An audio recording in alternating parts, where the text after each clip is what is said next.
The state's drugs bill has been growing substantially over recent years, and with the health budget deficit pushing close to €260 million, the government is now looking at significantly cutting the cost of prescription drugs in Ireland.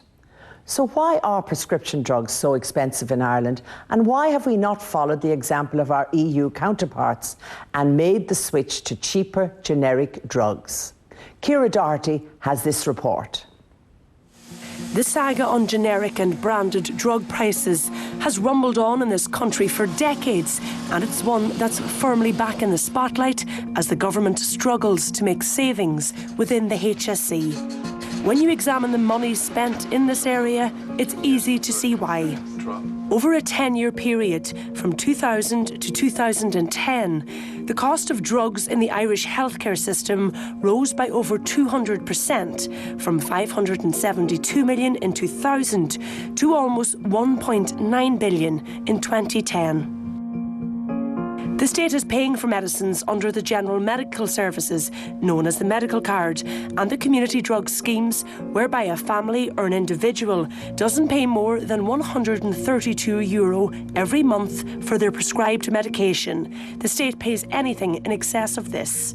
In 2009, the ESRI said spending per head of population in Ireland on pharmaceuticals was among the highest in the OECD, although since then, significant savings have been made. But is there more that they could do?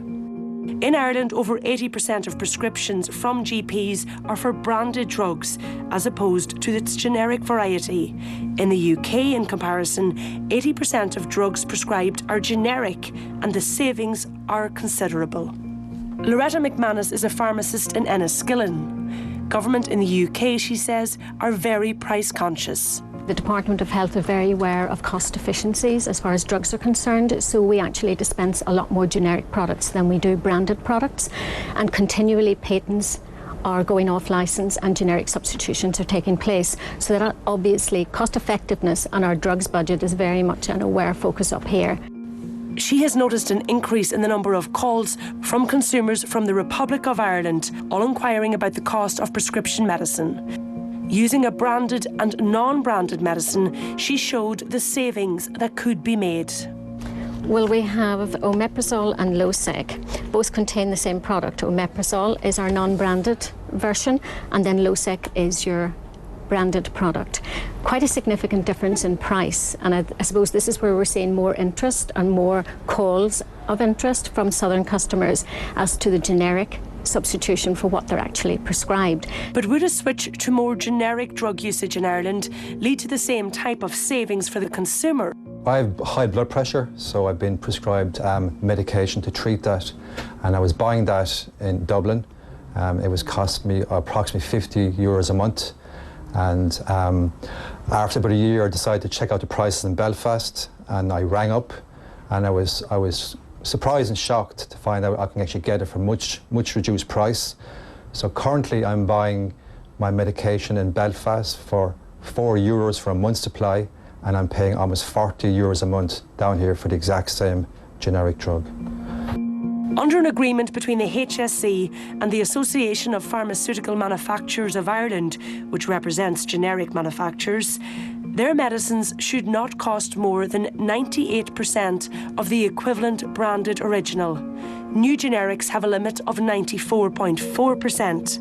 Those who criticise the deal claim that this leads to generic and branded goods being almost identical in price, when according to other countries, generics are considerably cheaper because the company haven't had to endure the costs of developing the drugs.